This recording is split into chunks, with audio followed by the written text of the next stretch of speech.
Well, hello everybody. We are here at the California State 2001 Championship. This is an open division. John O'Hagan is an undefeated player, and Ed Laughlin is once defeated. They are playing only one match in this format, a match to 11 points, and these are two well-known and respected players. John O'Hagan is from Indiana. He's been on the Giants list probably from its inception, and he's definitely one of the best players in the world. I believe he's number 15 on BMAB list at this moment.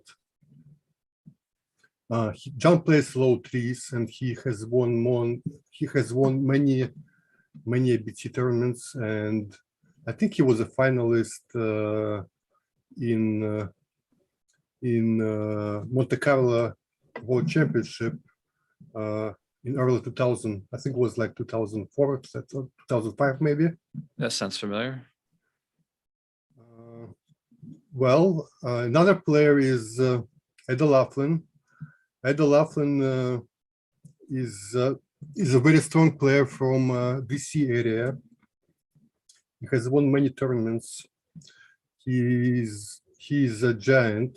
I'm not exactly sure his current ranking is, but he's definitely top 32.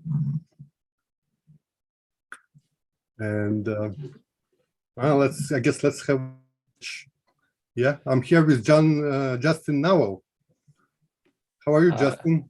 I'm good. You know, I was able to, as the fish that I am, swim up to the stream today, and we'll try to give my insights on what's happening here for the viewers at home, if I have any. Yeah. So for three, the best play is to play two up. Of course, John knows it, as he should. 6-1 makes a point. I like plays I know the answers to. The 4-3 is always a funny one after the 5-1. 4-2.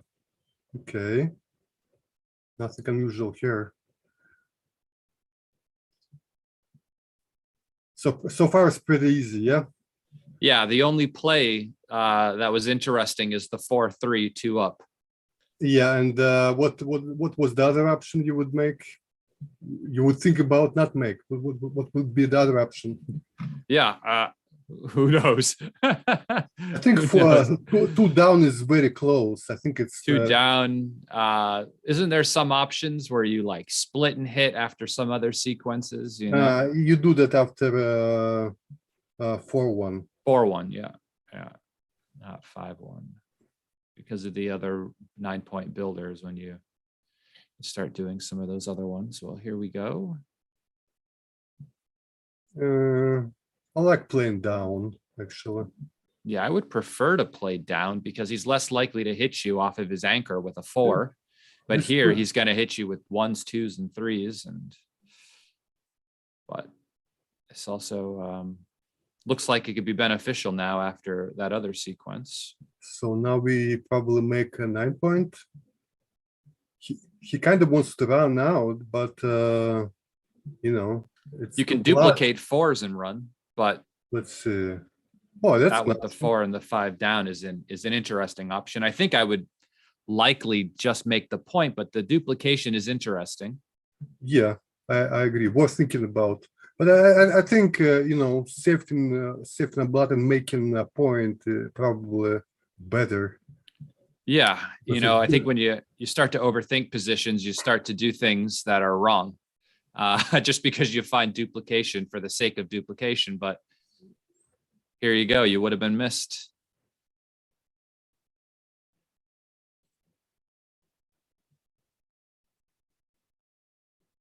And wow. He should have doubled, I think. with 3 behind the prime with no guaranteed 6.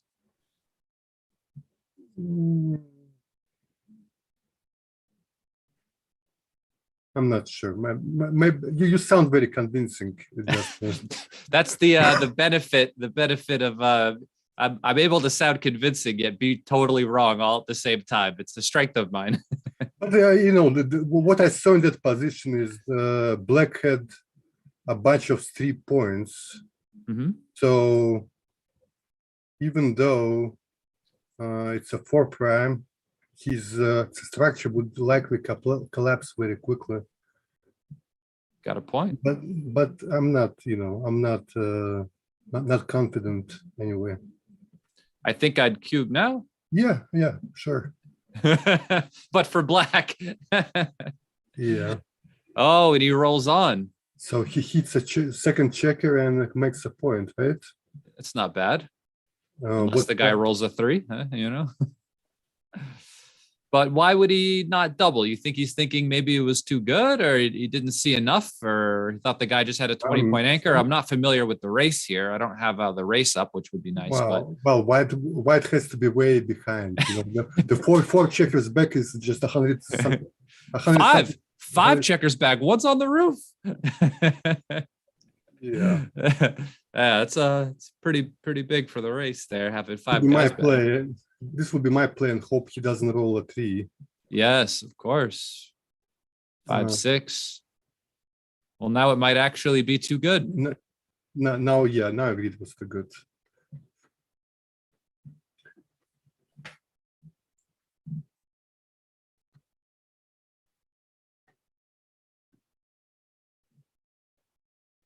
Six, 1. Yep, just make a point. I think that's the problem with not having the cube there. There were 2 rolls where he could have hit you back, and that could have swung things. And then when you do end up winning this game, if you do, you only win 2 points instead of 4. And yeah, like here. Oh, double 6s. That's pretty good. Well, why give him double 5s at this point? No, he shouldn't.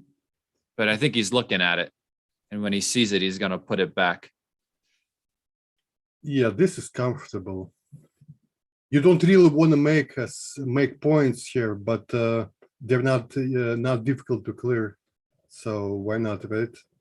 And you're avoiding the super joker, which would really ruin your day. Yeah. This he could have thought about it, maybe. There were options like start clearing points. So can you clear? You can clear 7, I guess.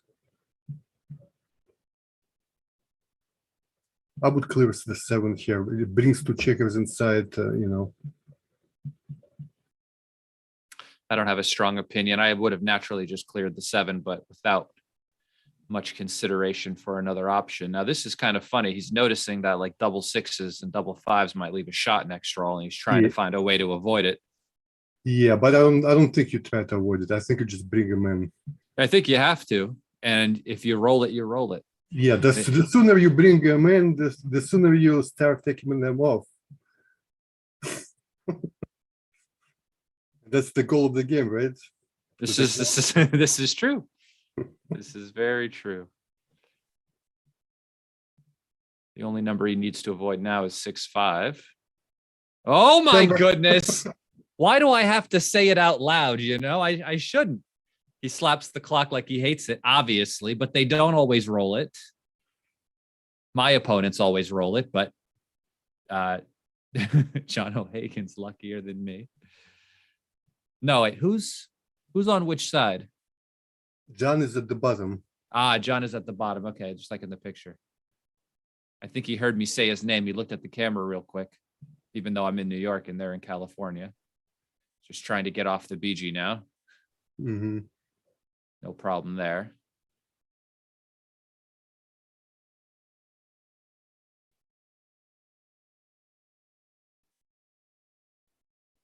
Yeah, you should leave the last checker there, right, Justin? Just for the PR. That's right. You get to save some BG decisions for another roll. Yeah, there you go. That's come on, John. If this were for the UBC, then you would definitely keep him there, you know? No, you should do it. You should do it anyway, just to show that you know what you're doing. You know how it works. You know how it works. You know how to hustle the blots. So Yeah. I just got a message saying I'm about 3 seconds ahead. So you just keep on staying on. No, you keep on staying. What I'll do is I'll pause mine for 3 seconds. Is that fine? Well, let's try it.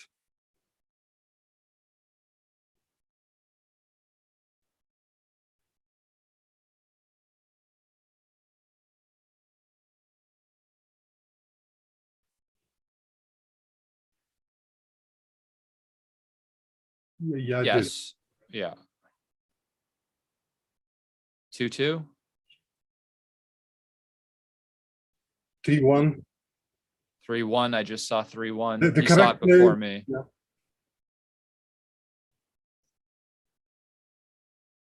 4-3.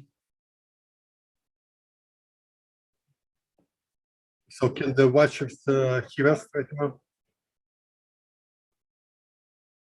Okay.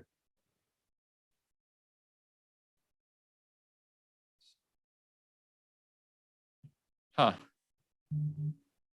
Was that the play you would do with the 4-3, Dmitry? Just give him the guy there. I got distracted. I didn't see it, Justin. It's okay.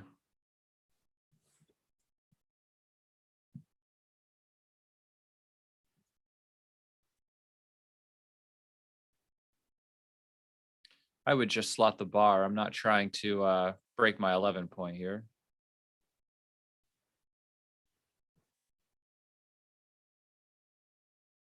What do you mean? I'm watching through the link, I think. Yeah. Yep. 5-1. 5-1.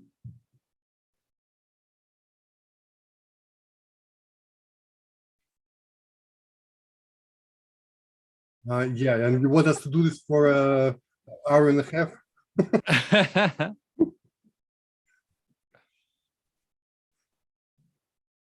Yeah, I mean, the most we could do is pause our video for a few seconds, but if we're that far ahead of everybody.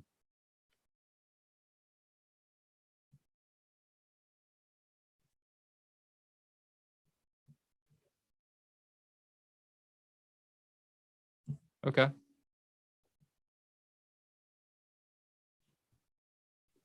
Sounds good.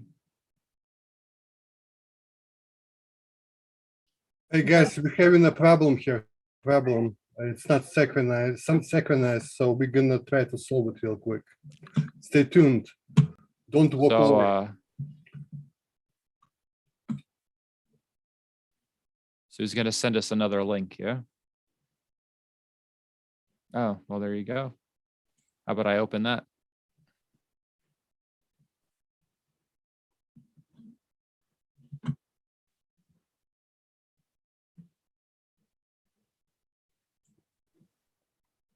Okay, I'm on that link now. And it's the same exact timing as the other one from my perspective. Uh-huh.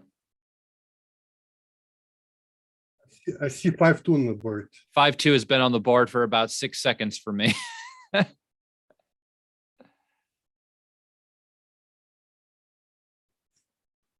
6-2, yeah. Yeah, 6-2. He's had 6-2 for a while for us now, though.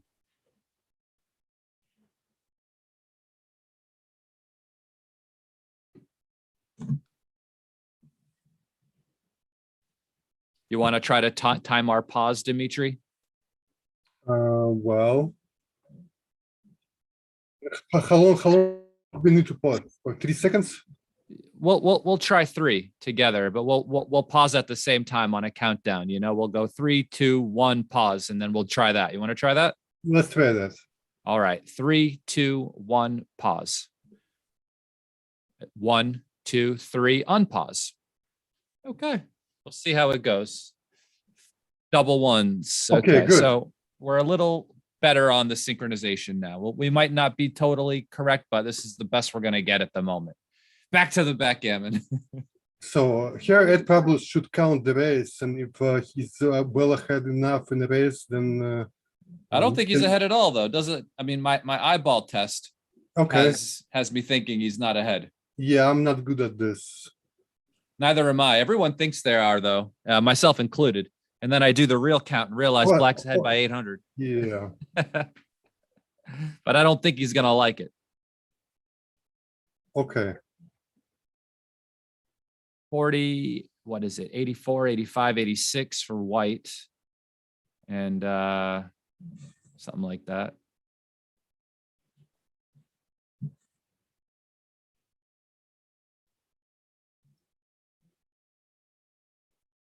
Yeah. I would just thought the tournament sounds from Mike's. Okay, he's gone. Yeah, that was really loud. All right, cool. All right, back on. I guess White's just trying to pop the 4s or 5s to get out of there. Yeah, Just wants to make the ace. All he's trying to do now is just build his board, trying to hold the outer point. And now he's going to attack him with a vengeance and a fury unlike the world has ever known. So he has triple direct hit here. Yeah. I'm not doubling, by the way. I don't think so, but do you know what the race is? No. So 36, 46, 66 for white. Okay. And 6-2 is a great shot. Now you probably lost your market. Definitely. Well, depending on what he rolls, yeah. Yeah, but okay, now you lost your market. Definitely. Definitely. It's over, but John O'Hagan will give him a sweat, count the race for posterity's sake and come to the same conclusion that we've come up with, that he's going to pass the cube.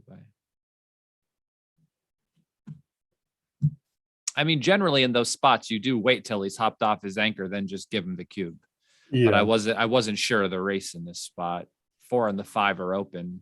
Well, some of these, like if the 4 were closed and like the 1 or 2 were open, then I definitely would have, because the upside's much higher. But the guy could also just exit with a 4, hit back if he's not pointed on. I don't know. Could be close, or it could be a massive cube. I'd like to look it up.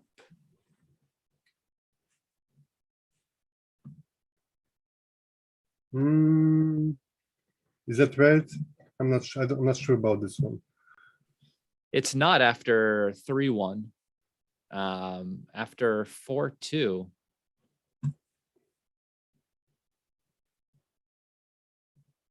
What is he thinking?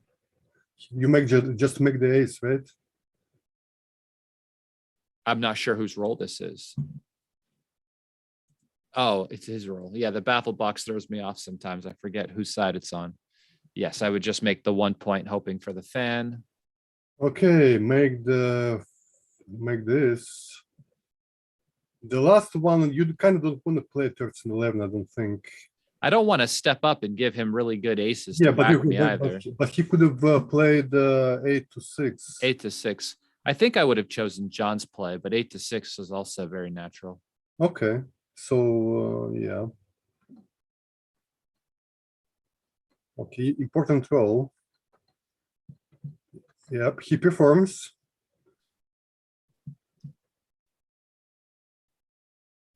You can't win tournaments without hitting shots like that. I hear it's impossible. Okay.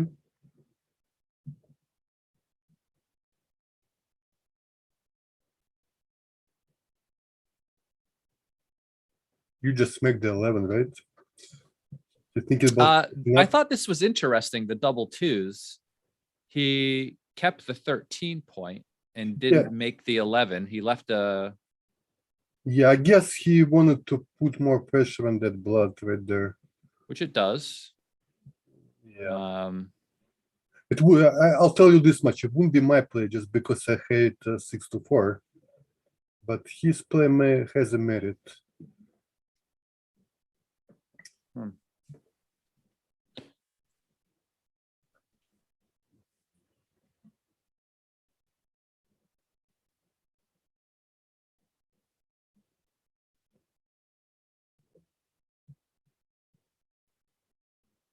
Wow. And the blot gets hit, of course. The hard way, though, with double twos. You should be playing double twos like a beginner, like 1-2 at a time. just to really know your opponent. It's always fun to use double twos to make a hit like that, It's just all the way, 1-2 at a time. Yeah. Well, I don't like it. I don't like it either. Even though he's behind in the race, there's just too much work to do.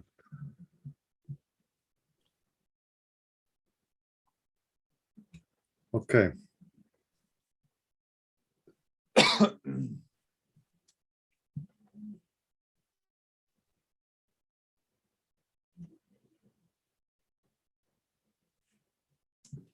Maybe if he had like a guy back or something and had some work to do to get around the board, but he had complete freedom. He was on the roof. Seemed like a bit too much effort involved. I would play the 3 down. Yeah, he chose the play that is right for money, but I don't think it's right at the score, which makes it probably a close decision.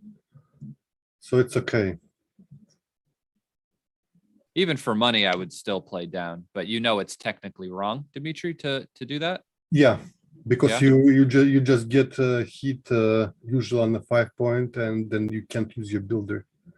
Okay. So this is a double. This is a double out, I believe.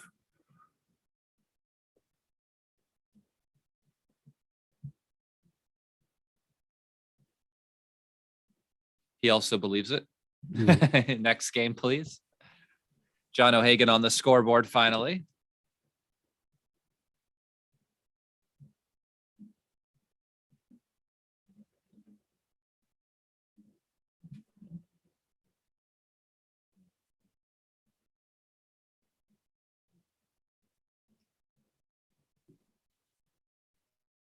Okay. He's very expressive with his body language when the other guy rolls a really good number. At 11? Yeah. Yeah, but double 4 is okay, right? Yeah, it's a nice. You're not so unlucky anymore. You're doing all right. Okay. I could imagine everybody, you get to this point in the tournament, you want to win, but then you start off 3-1, you think you're doing good. The other guy rolls double 6s, you hate your life. You roll double 4s, you're like, okay, equalized. And then he rolls double 5s and you get the cube. So 709 for white. He just rolled boxes followed by double 5s. I think he's up. I don't know how much he's up though, but oh, I didn't count it right. Hold on. So 3-1, double 4, 16, 19. He's up by a bit. And the other guy rolled 4s. Double 4s, 3-1. So it didn't even equalize with his double 6 roll. So he must be up by like 20. Okay. Well, if it's 20, then it's probably a pass. Yeah, it's a low volatility sort of like take pass where it's not going to be a blunder one way or the other. But when the guy has the bar made and all of those spares on the outside, he has an eternity to roll doubles to bring it home. And I think this is something Dirk talked about as well, where I think sometimes the computer overevaluates how often you can actually even win from these spots. Mm-hmm. I just feel like I used to take these all the time, just thinking, okay, I get enough winning chances. And then I just didn't win money. Somehow it just doesn't seem enough. Yeah. Yeah. You just go, when do the bot says take these or super close. I never seem to win. I don't understand. Mm-hmm. So John is probably thinking to make points or be flexible. I don't think it's a big deal either way. It's probably not, but I would lean towards just making the point, Yeah, unless I was certain same just playing flexible was right. here. I play with a player who, if you make the flexible play and leave the blots in his home board, he doesn't care. He'll just run out. Well, the more flexible play would be 7-1 and 7-4, I guess, something like that. Yeah, I've seen a guy. Anytime you make a play that just leaves multiple blots in your home board, it doesn't matter if you're down 50 pips in the race. He just goes, okay, time to run. And then he just points at you like you did something crazy, you know? Okay, so this is a flexible play.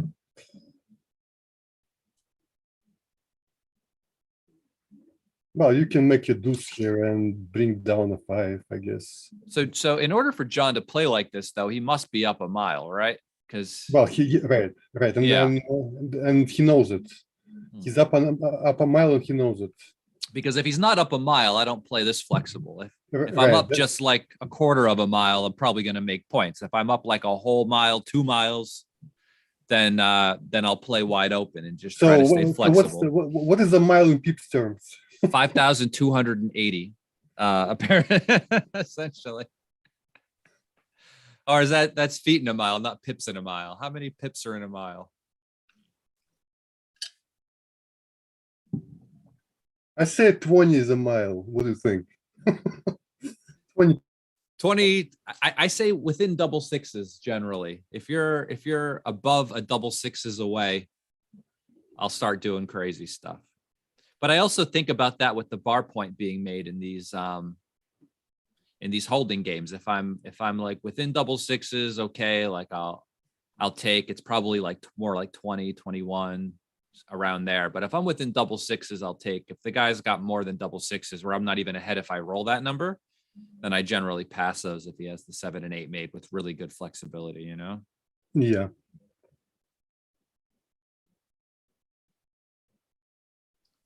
6-5. John made his board, so he can't just stay there with that checker on the 13 anymore.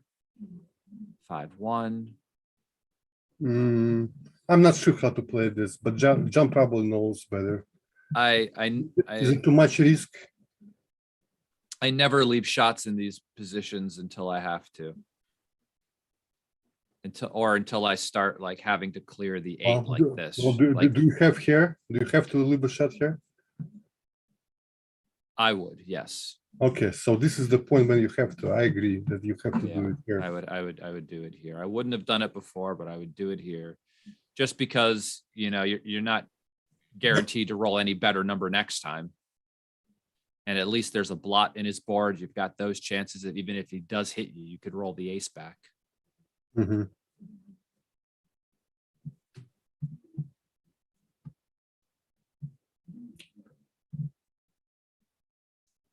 Pay now or pay later or pray that you never have to pay at all. He went to the ace. I don't like that because his board's going to be even better this time. And he's going to leave a shot this roll, right? Like he hopes to be able to bring one checker in this roll, right? Like what's improved because of this play? Nothing, right? See, it's the same problem, just a roll later. And now his board's even better. Yeah, that couldn't have been the spot. I mean, this is an improvement. This is what improved. Yeah. But he could have just rolled an 8 this time, just like yeah.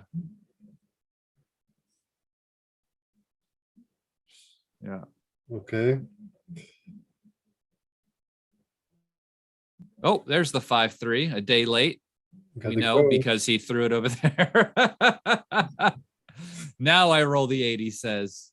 Okay. No shots.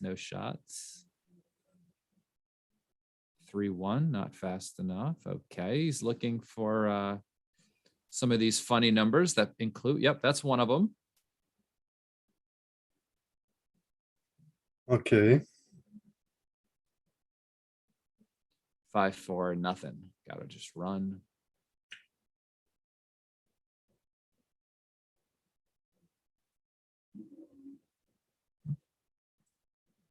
I never expect to hit those anyway, you know? Mm-hmm. So I never get let down when I miss. Just always have to keep your expectations in check, you know? Sometimes you just feel it. You're gonna roll it. Yeah, sometimes I just roll and just am impressed that I just hit every time, but I never expect to hit. Yeah. I'm generally not a favorite to. And then I can't be disappointed when I miss, you know? Well, I'm disappointed every time. But you know, that's the game. Can't ask for too much. Anytime I feel unlucky that I missed the shot, I just imagine my opponent, how unlucky he must feel that he left one. Mm-hmm.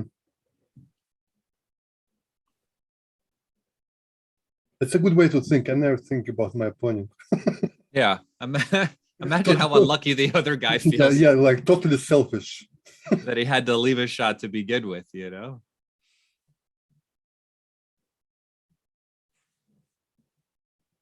All right, that's decisive. New game.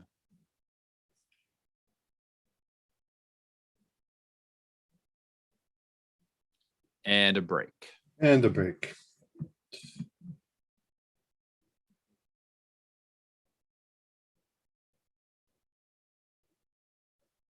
So how about how Mochi was playing over at the UBC event, huh? You ever seen anything stronger than that? That was very impressive. Whew. And I feel like this guy is not going to slow down. No, I mean, he's got the extra motivation now, you know, he's got to defend the Right. title year by year. And so he just, I guess for a few months at a time, just sits down with Kazuki, him, a board and a bot, and they just go at it, you know? Yeah. He's got a good sparring partner. It's always important.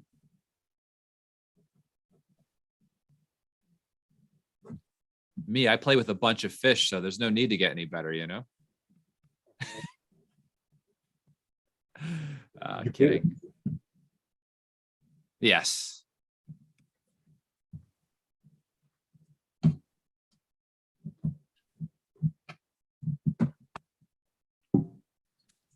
I like the colors of this board, by the way. This is an FTH board, right? I'm assuming.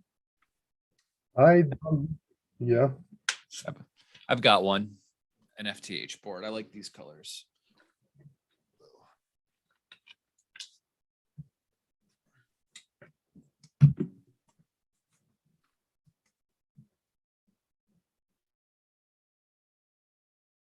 I have some stories, but they're not for a stream. Yeah. There once was a man from Nantucket. So.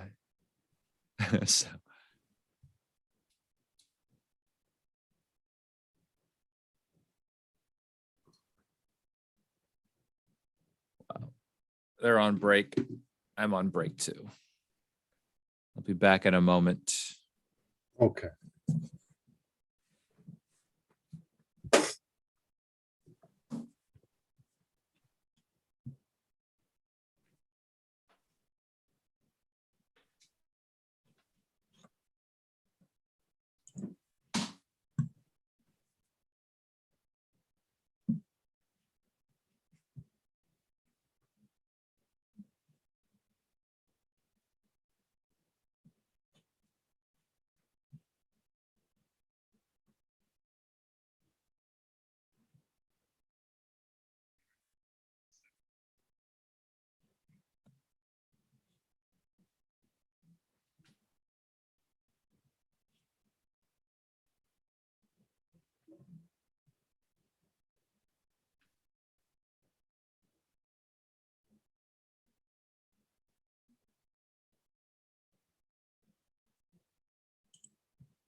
All right.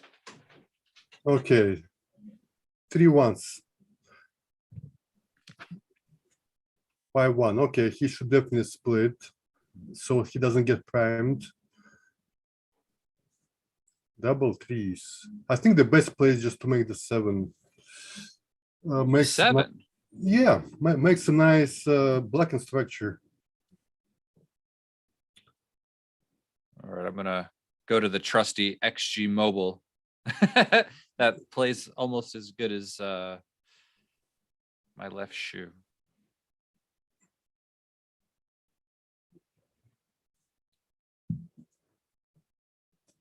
Very nicely spotted, Dmitry. That is the correct play, and it's not really close either. The second best play is the up and down, which he made by about 2% or so. Mm-hmm. Yeah, I mean, how does the guy leave, right? You just make the, but you know, from like second rolls and stuff, it's just never right to make the 7 that way. So I can see if you just don't know it. Well, I've probably seen it over the years. Yeah, you definitely have. For sure.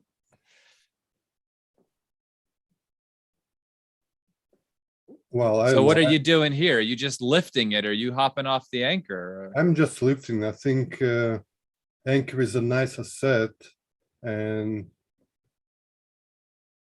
it's okay. No, I don't do that. Oh, I didn't see this play though. I don't know why you would want to give up all the numbers to aces. Well, I guess it worked out, yeah. Yeah, for the time being. Oh God. Okay, well, that's a pretty good shake. Yeah, it's good to start thinking about this. I like my 4, I guess. Usually, just try to make your homework points when opponent on the bar. It's just too strong to just do this because yeah, hits and brings a checker to the 5 point. There's very little counterplay for him if you just make it in that spot. There's very few numbers that are going to allow him to get lucky. Mm-hmm. Okay, 3-1 is a nice number. He's not out of the woods yet. Far from being out of the woods. I think he's going to be back in the woods in 1 second. You're just breaking the 8 point. Oh yeah, you could do it this way. No, yeah, I would make. I like that way better. I like that way better. You can make the 3 or you could make the 2 and hit loose, but I think you're just going to make the 3 because it's the stronger point. Yeah, it's pure.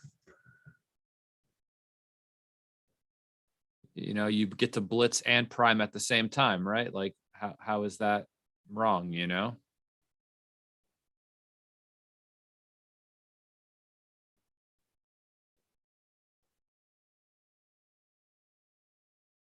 A number so good, you've got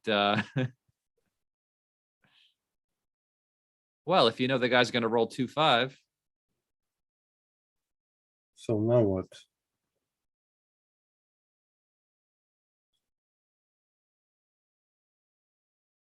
I don't know. I don't know if I liked option 7. It just I don't know. It's interesting to try to get missed by coming out because you actually have a real way to try to improve your position if you're missed. Whereas here you just get slashed with 3s, 4s, 6s. Yeah. I would play out with that 5-2 or whatever it was. Yeah, I'm not really sure, but I can certainly see how it fights to improve your position at least, you know? Yeah, I would not make the 2 point here. I would keep attacking him with double ones here. We've got our buddy Hussein from Backgammon Galaxy doing transcription of this right now. That'd be interesting to see. Okay, yeah. If he wants to send it after the match is over. Well, would be very nice. Even if it doesn't make it to the stream, I'd still like to see it to check with the commentary afterwards. Maybe you can add it in the notes of the YouTube. Put it on Dropbox somewhere for viewers to double check what we're saying versus what they're playing. Mm-hmm. So how do you play 6? 6 really carefully, really slowly. Wow, it's probably right. You don't like it, but it's probably right. Yeah, you know, the guy's got a 5-point board. If he just hits you with the ace or with the numbers that turn the corner, you know, it's not like you're priming him with the 7 point anyway, right? It's not like you're going to be able to keep him from leaving. You know, I think yeah, I'm not sure about this 4-1. I think it might be right to step out. Generally is because it's what's he going to do? Hit you? All right. Now ace or a deuce will slot the 7 point. He rolls neither one of that. This just comes out.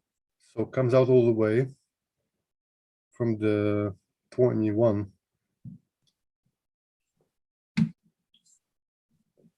You'd ideally like to just get all those checkers around before he starts building his board. Well, Yeah, this play is also okay, I'm pretty sure. oh, this helps to make the 7. It's got an idea behind it, which is always nice, you know? And I would just bring the other 2 down. Hmm. Oh, no, no, no. What? Like you kill a checker at this point in the game right there? But you could leave a shot in the future. You're going to have to break it right now anyway. What are you attempting to Yeah, hold when you're on the 24 point? This wouldn't be my play, but I guess he was trying to put keep pressure and everywhere. What are you going to win coming forward from this position? You got Yeah, it's easy, just 12 boxes. Yeah. That's for my opponents. That's not for me. You know, if I can't win coming forward in that position, I just, you know, try to play a little more conservative on the outside. Just try not to get a third guy back. I'll win if I can win the ace point game, but I'm not. Yeah, I don't know. I couldn't do it. I couldn't do it. Couldn't do it.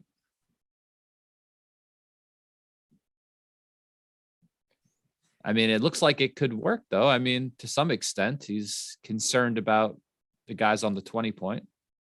But anytime I see myself in this part of the game putting a third checker on the ace point, I know something's up. Mm-hmm. Doesn't feel right.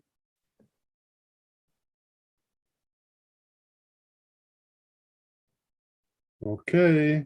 And then there's the liability of this outcome again as well, right? Where you just have it's the same thing from the other game.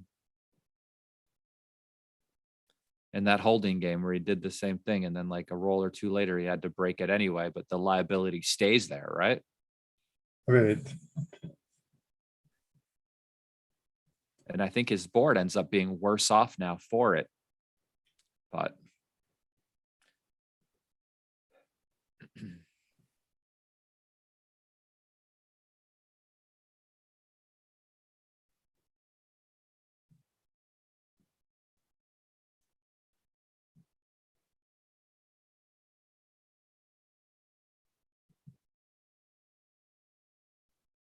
Okay. How about 5-2? 5-2? Yeah, Okay. I think he heard me. He must have heard you. So you're just staying back for 6-1, 6-2. Yeah. Also giving myself more time for him to roll a 6. Yeah, this looks good.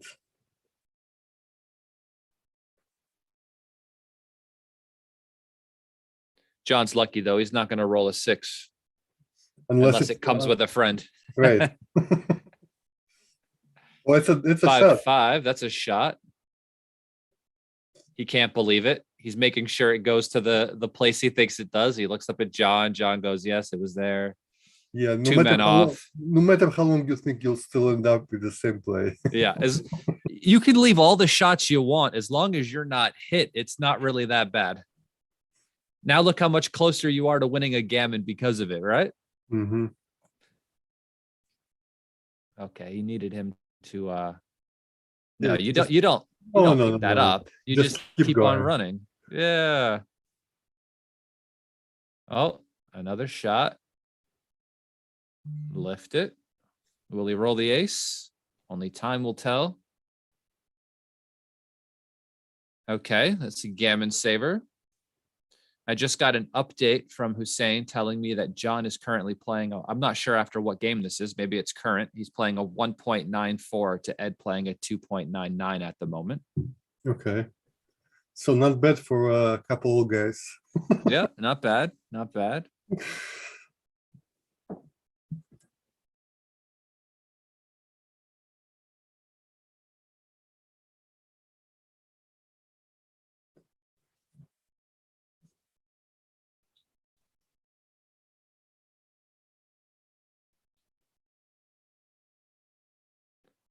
They're still rolling here for some reason. I'm not sure why. John has 28 checkers. Okay. And sometimes it is easier to roll than to try to figure this out. That's true. In some roll double positions, sixes, he rolls a 2-1. I roll double sixes, he rolls a 2-1. there's no need to be a mathematician sometimes. That's correct. It is faster just to roll in some spots. I agree with you there.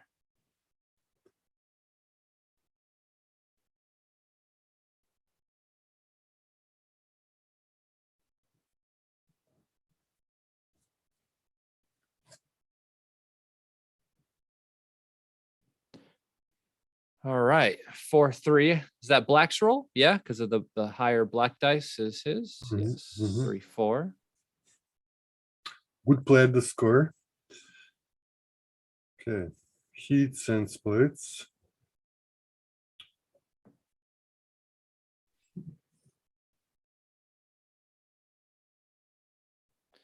Just come out, or are Just you come hitting?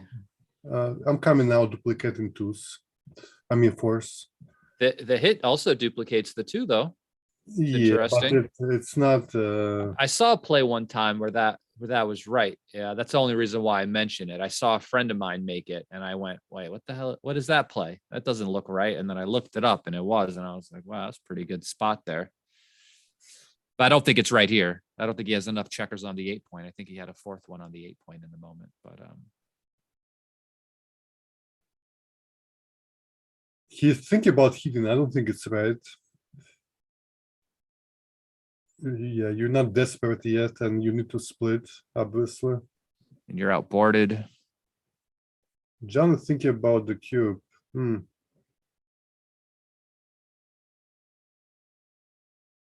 I wouldn't double this, but it could be a score-based double. I'm not sure. Certainly not a money double, but he's wondering if he's down enough, and he's doing the calculations. Okay. Decides against it. So now what? Well, the problem with making the 5 is that it's a less efficient cube if he hits you, right? Where if you just make the bar, you get a cube almost every time. Yeah, but I still think it was right to make the 5. Okay. John thinking he's too good. Is he too He said good? he said it was a double take, by the way, the turn before. Okay. Where are you reading this? Ah, my buddy Hussein from Backgammon Galaxy is doing the live transcription of this right now, and he's sending it to me. Okay. On my- Does he in want to be Messenger. does he want to be a buddy with me? He's not friends of yours on Facebook? He might be. I don't know. I have Yeah, 5,000. I have 5,000 friends. Would I know? okay. Me, I have like six or seven real friends and some people I know on this thing here. But Hussein's a really good guy. I did a bunch of commentaries with him for the Mochi Challenge, right? And he was the one doing the transcription live in Istanbul for the latest UBC event as well.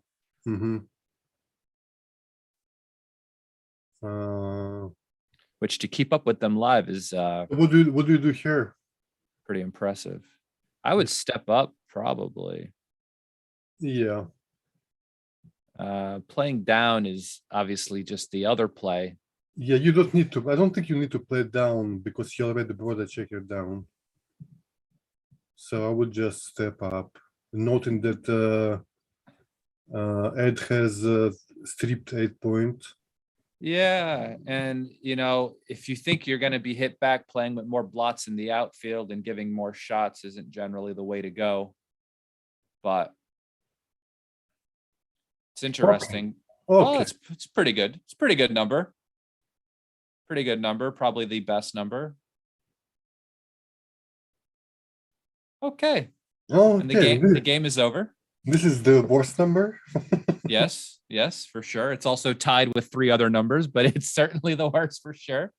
So here's a present for you. And he wants to give it back. He says, "No, I don't want your gift." I don't blame him.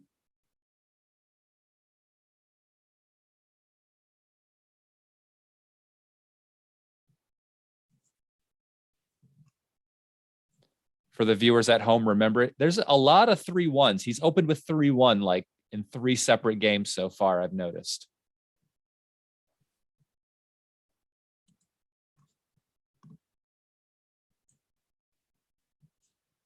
Five-one, and you just play 6-5 here. There's no need to split, I don't think. You're leading in the priming game, and playing 6-5 improves your ability to continue your prime, I think. I'm not sure. It's pretty close either way. I think it's either way is fine. Anyway, yeah.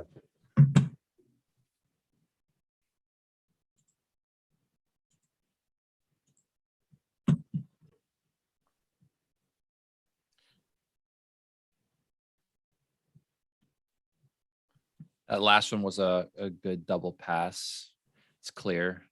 You don't want to be taking those on the roof, be getting primed, 3 guys back to the other guys, 1 guy back.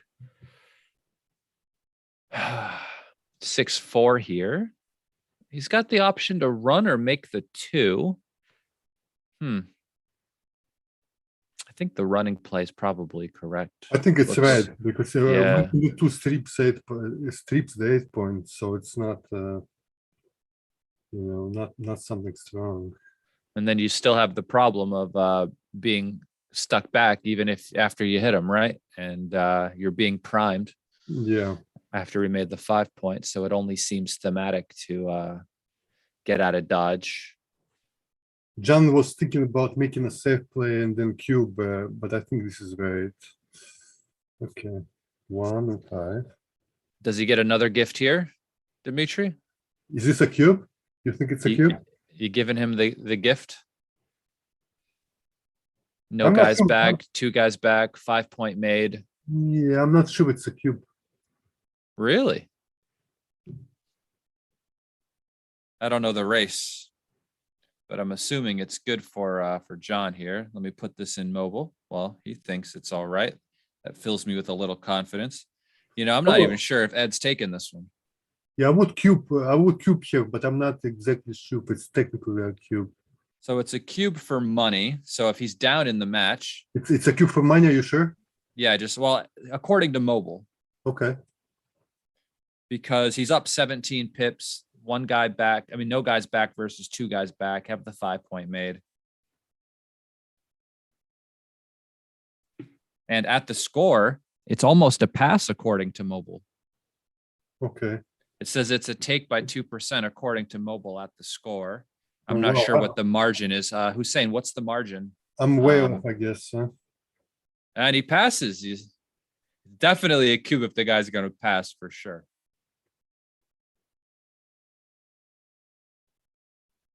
I think he just had too much going on. Like, you definitely take that for money because his position's inflexible. Right. And there could just be bad numbers coming out of the chamber, but actually fewer less bad numbers. So Ed gets a 3-1 for the 3rd time in this match. 4th time now, 4th time, 4th time. And he's got it every single time, but I think every time he rolled it, except for maybe the first time, he didn't win the game.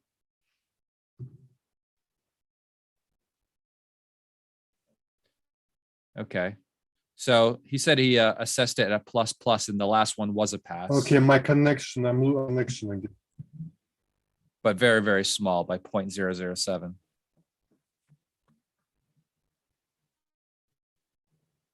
Three, great shot. You get to step up and make the 5 point. No better number than that. 6-5. Okay, you just run, because if he rolls a 5 to hit you and he chooses to hit you, you're not so upset about it. Double ones just makes the 4 point always when you've got that stack of checkers on the 6. If you start trying to get fancy and like make the bar and lift this and do that, you'll find yourself making a mistake about 99% of the time. If you have a stack of checkers on the 6. 2-4, that's a perfecta. Nope, I lied. That's a better number. And I would make the 8. Yeah. Just put your ducks in a row. 3-3 fans. You still got two guys back behind a 5 prime. 1-4 makes the 7. That's super strong. He fans again. He rolls the 6. Okay. Not sure where the cube was in those positions.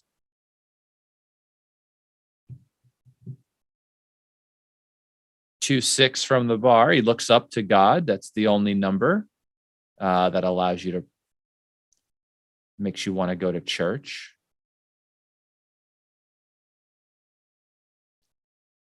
I think you just come out. I think you're up. Are you up in the race? If you're up in the race, I'd just come out. He's touching the prime, letting him know it's still there.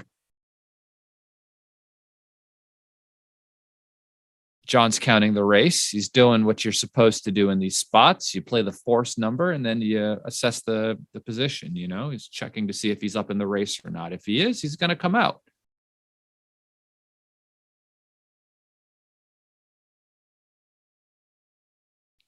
Eeny, meeny, miny, mo.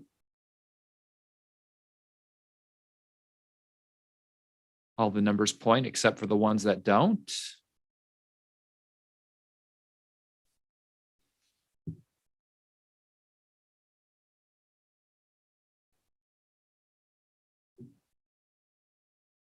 It appears as if Dmitriy lost his internet connection for the time being.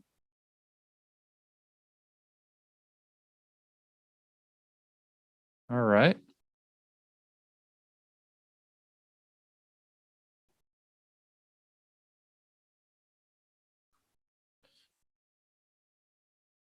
He's doubling him. I don't know what the race is. He waved his hand over the board, though, so that must be his way of counting. Hussein's telling me this is a no double right now, which means the race must be in John's favor. You know, just being behind a 5 prime isn't really enough to double somebody, especially when a lot of your hitting numbers or pointing numbers look like this, right? It's not like he's got a bunch of robust spares. Look, he can point on them, but he's choosing not to. So how is it a cube? Okay, no 6. Really wanted a 6 there, because now I feel like he will point on him. Unless he rolls a 4-1, in which case he won't.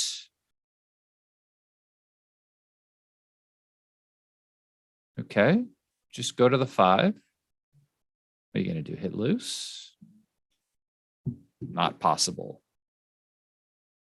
He said Ed was 8 pips behind when he doubled. Obviously, he's positive equity in the position. The other guy is trapped, but wasn't enough for a doubling edge. This likely would have been. What happened? Oh, he has to play illegally. Very important. 6-5. All right, John. Gets to come around. He'll assess the race again. He'll find that he's up by a little bit. And even if he wasn't, he would still make the same play.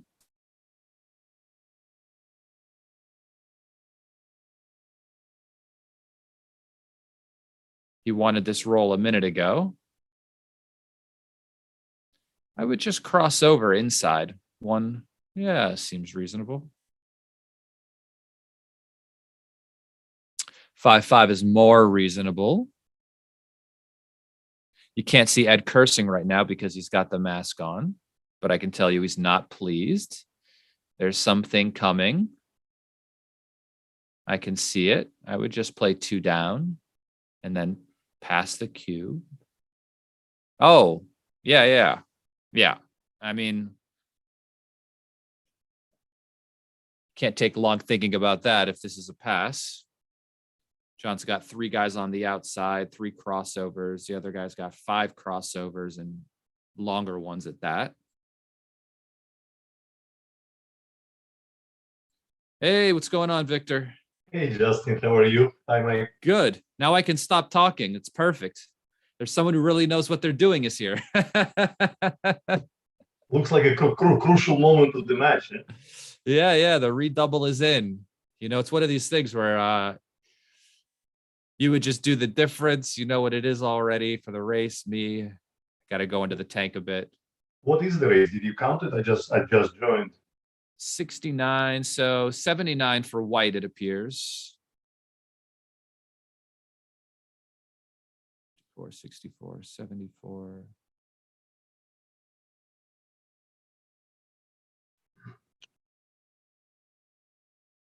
And 95 for black. So Okay. Right. I would pass with the quickness. Easy pass, yeah. He does the same, but without the quickness. You don't need to rush, you know, when you're in the finals. Eh? Yeah, for sure. What's the time situation just? I think their clocks are fine. This is actually accumulated quite quickly, I think. I see 60 minutes for John, right? And it's like 11 for 11 minutes for the other side. Yeah, no problem. No time pressure. Let's say. Yeah, he said John was 16 ahead.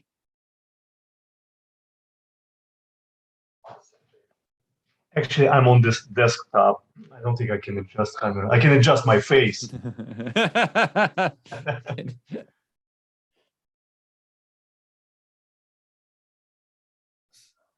Yeah, heat and 2 makes sense. Oh, what a beautiful number.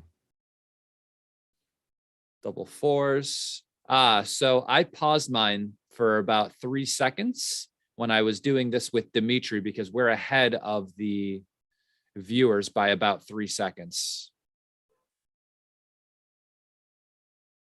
Okay.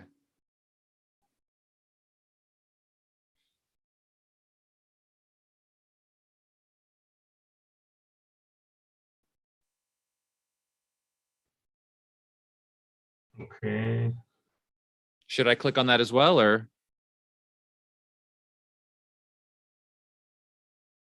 Okay.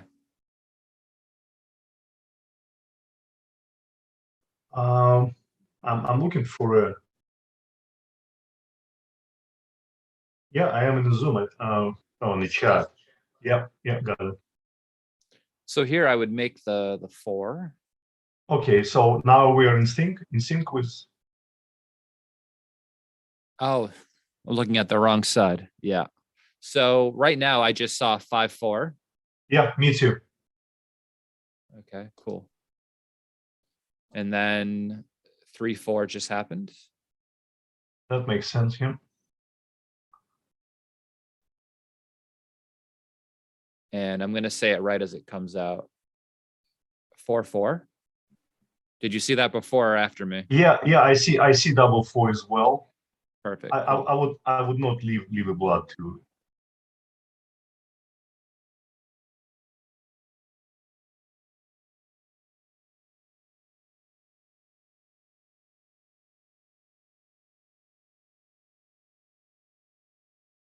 Wow.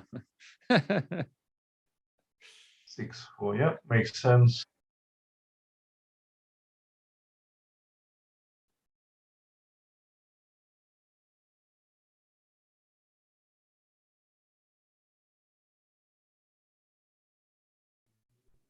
Yeah, John position gets a little inflexible. He needs something good soon. 6-3. Yeah, not my choice. I mean, I don't think John can afford to volunteer Not on this spot. so many shots. If it didn't play as nicely, maybe, but it plays pretty well.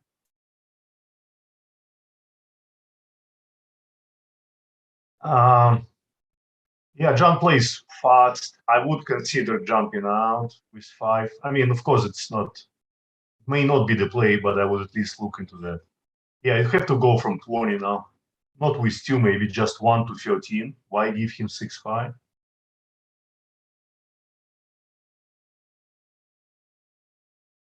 All right, that looks like a double. You have to keep going to duplicate 4s. I think it's still a double. I mean, the race is in John event. I think John is ahead in the race, but because of the score and the volatility of position. I'm getting XG chat through Facebook Messenger from Hussein right now. So jumping out with both was correct. And what is the cube decision, Hussein?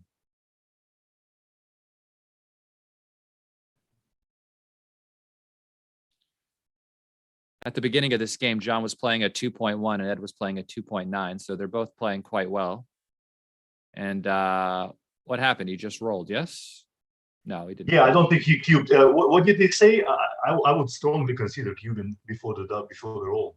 He said double take. Yep. Double. Okay. Big double, right? It doesn't say. He's just sending me notes. Yeah. Now it's a clear pot. Just two gammonish. John doesn't need this adventure. So is there just too many numbers and too many sequences where you lose your market? You just get hit on the outside in a fan. Yeah. I mean, over. 6-8. I mean, that's your opportunity. You're looking at two blots. The opposition board, though it's 5-point board, it's pretty strict, and just too much positive volatility to not double that, in my opinion. But 8-7. So we get into one of those fun scores when Ed will have a lot of early doubles as long as he has enough gammon chances. 6-2, yeah, you hit and go. Oh, it's interesting. I will play 6 down, but John knows first couple of moves better than me. Yeah, it's right to play down with the 6-3 hit after like a split with the 4, right? Maybe this is special. Maybe this is special scoring. Just John just knows it. I don't study first 2 rolls. Just don't care much. But yeah, I will play 6 down.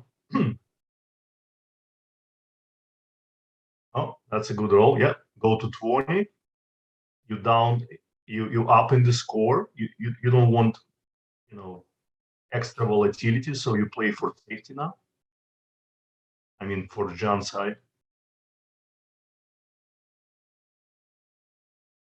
5-4, interesting number. 5. Do you want to give this 4? Maybe. I'm not so sure about that one. 1-4 must jump out to 18. Yeah, I think you're a few seconds ahead of me still.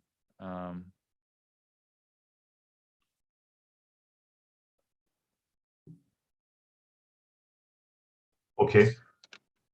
Well, pose for 3, right? Okay.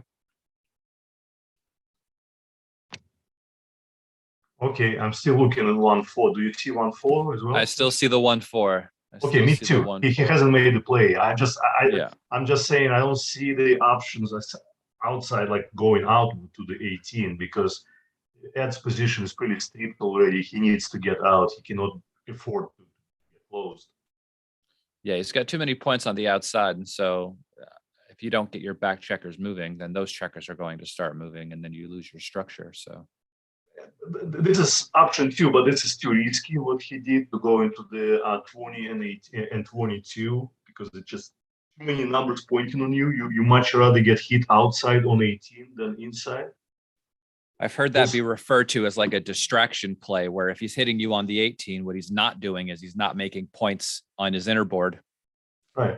You just, you want to kind of keep him, keep him busy, by hitting you outside rather than making crucial points inside. Just make the 9 and go to the deuce here, right? Yep. Yeah, for John, it's opposite. He doesn't need extra adventure. I mean, he would love to hit him, of course, if he would have a decent number, but 6-4 is not the one. The gammon losses cost him the match here at the score, so. Yeah, but after he made the 20 point, provide some insurance against gammon.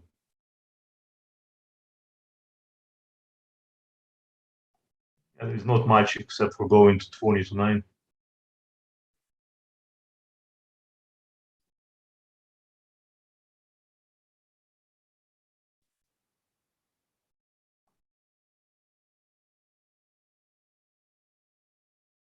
Mm.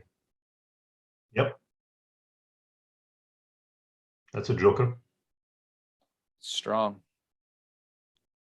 This is where Ed prays to the dice gods here. Hoping to get one in return. He needs, I mean, that's what I was going to say. He needs at least a 3. I mean, that's a great number, of course, but I mean, any 3 would be good. I don't think John, I mean, it's good time for John to think about cube. I don't think he wants to give a cube in this position. I wouldn't. The guys, I don't know what loses your market in this spot, you know? Yeah. And the guy can just attack you too. Yeah, too much game left. And it will be immediate a cube too. I mean, what Ed has to lose. Interesting last 2, probably down to 11. You want to hold these guys from 22, from 9.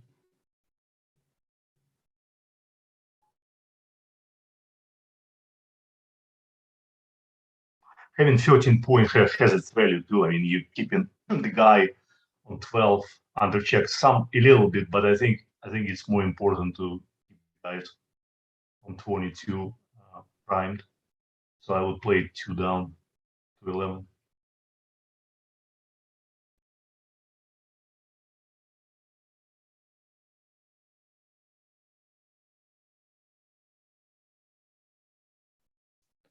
John's really giving these last 2 a think here. Yeah, because he wants to keep the 13 point, keep somewhat of a connection with the 2 guys back. He kind of expect Ed to cube him probably because Ed may think he has enough gammon chances.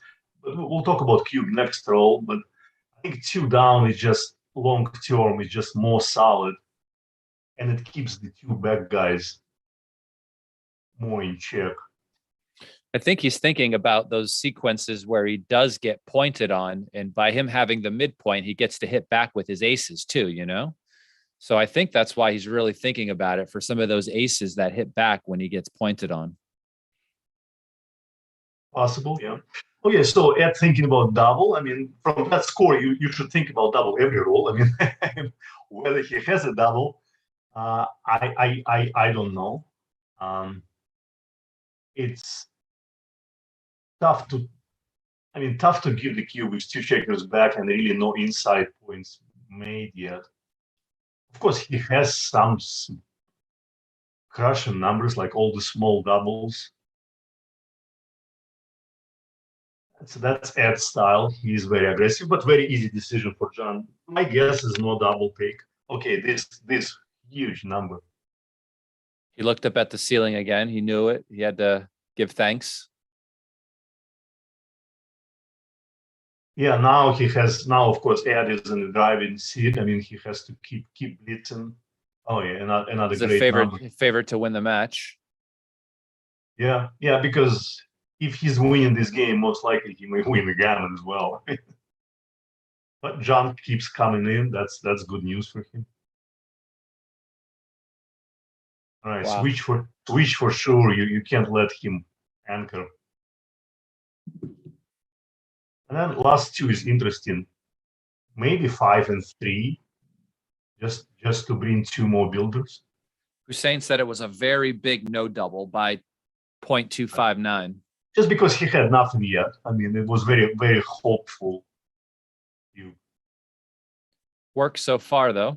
Yeah. So far, so good. Yeah, as we discussed, I mean, any small double, which not many of them, but any small double makes him look great. Yeah, if he plays to 5, then he must play to 3. Otherwise, he just have to play 13 to 3 down. That looks reasonable. It's a lot of builders. This helps John save some backgammons, though. I mean, some gammons in this game. I think having the open 6 as the guy tries to get around the board if he can't close that again, you know. Yeah, but it's not the choice. I mean, you must take him off the 8 point, right? You can't let him make. Of course, with double 5s, there's no other option without destroying your position. Yeah, 6-1 interesting too. I mean, it is a real choice. I mean, you should consider going out. course, making deuce point have huge, brings your gammon chances much higher. But I don't Double think, ones. yeah, but I don't think it was automatic play making deuce point. I would strongly consider going out with 6. I mean, it's a little bit always scared to get, to get started.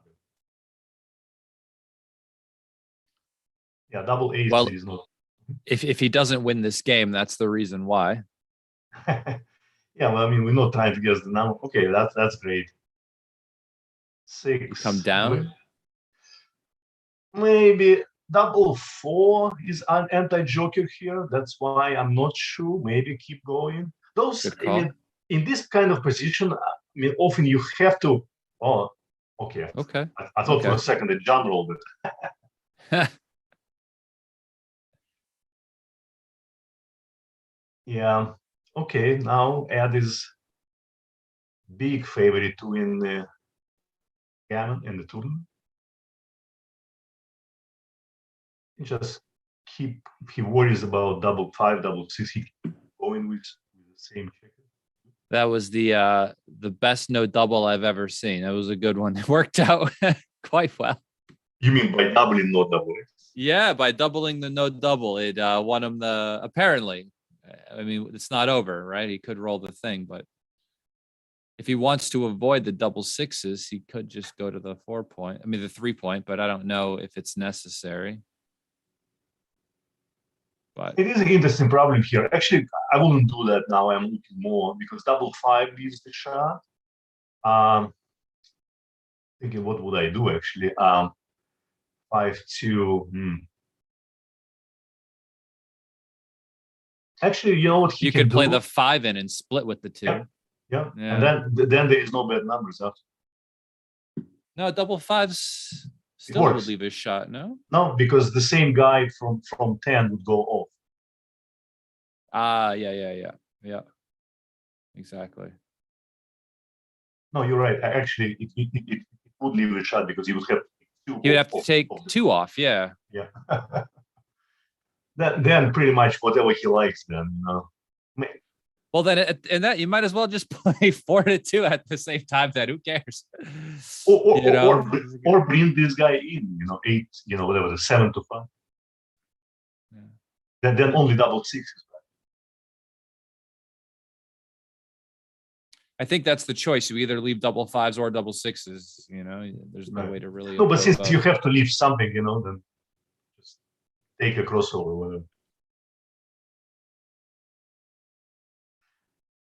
For sure, whatever he does here is not going to be serious error. That cleans them up.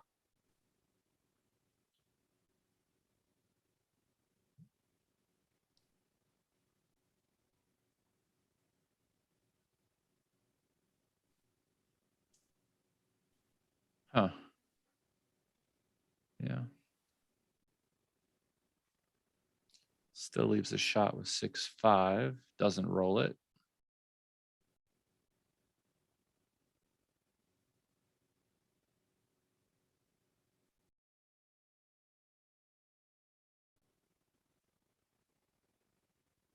You clear the 5 here? Once the you could take a checker off and go to the ace, or you could just clear the 5. Yeah. I think taking a checker off is a little safer, so that's probably what I would do. He's trying to avoid one of those silly aces afterwards, but this leaves immediate shots on the next roll. I think that this was correct choice. And this is like a 0-shot play. Yeah, he leaves. Because it leaves him with left. That's illegal. That's against the law. Yeah. You can only do that on 14th Street. You would know. I would know. That's where all the hustlers are.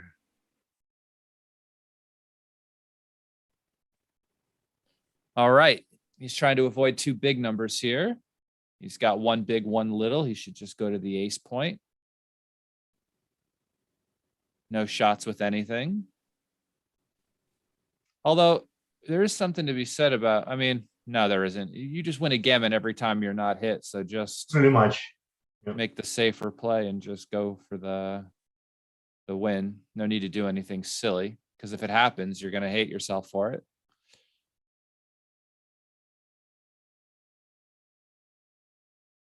Okay, just as I say that, double fives happens, which still Which probably isn't enough. Yeah, makes it probably Makes no possible, difference right? whatsoever. Yeah, I mean, probably makes it technically possible now for John, but he has to roll like a joker every roll.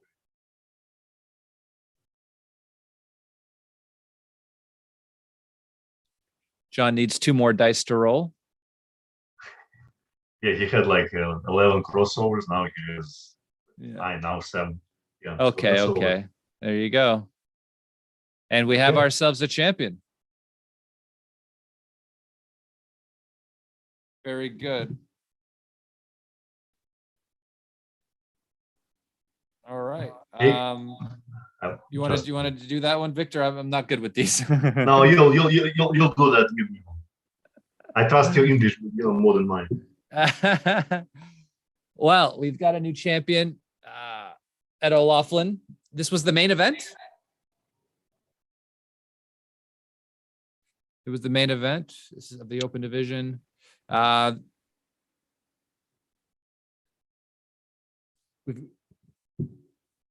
We've got the Masters coming up. Ben Friesen versus Ted Shee. Okay. And yeah, oh, that was good. So if everyone wants to like the video, that would be much appreciated. Subscribe to the USBGF channel. And I am going to log off, but there is another match coming up. How soon? In about 20 minutes time. So please stick around for that. Don't forget to like the video, subscribe to the channel. We've got commentary coming up with Victor Ashkenazi and Chris Trencher, you said? Yeah, I just want to add, correct me if I'm wrong, I think Ed just won a second ABT tournament in a row, right? He won LA Open, if I'm not mistaken. Did he? I'm sorry, Las Vegas. He just won Las Vegas, right? A couple of weeks ago. Okay. Well, I wasn't aware of that. I think I watched part of the tournament, but wasn't really sure who ended up winning. I know a lot of strong players were there doing commentary, so I was watching that event. Yeah, I mean, just really amazing achievement to win 2 big back-to-back tournaments, in addition to what Ed already won in his career. Yeah, it's like it seems so difficult to just win any tournament in general, I mean, the amount of skill and luck involved in order to get the sequences to allow yourself to be in a spot to even get to a finals is really, really hard. And to have it happen on back-to-back events is. Yep. Yeah.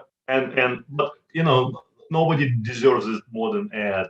He's really the hardest worker in backgammon. Still works on the game many hours every day, and really, very, very dedicated to the game, and he gives it all. I got the final PRs here for anyone who cares about bot statistics. John O'Hagan played a 2.2 that match, and only because of that last cube, Ed's PR bumped up to a 3.9. Very well played match. Still very well played.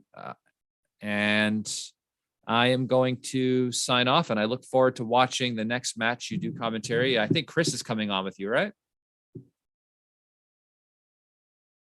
Okay. He just said, yeah, he said he has dinner. Yeah, that's what I'm saying. Let's talk about that offline.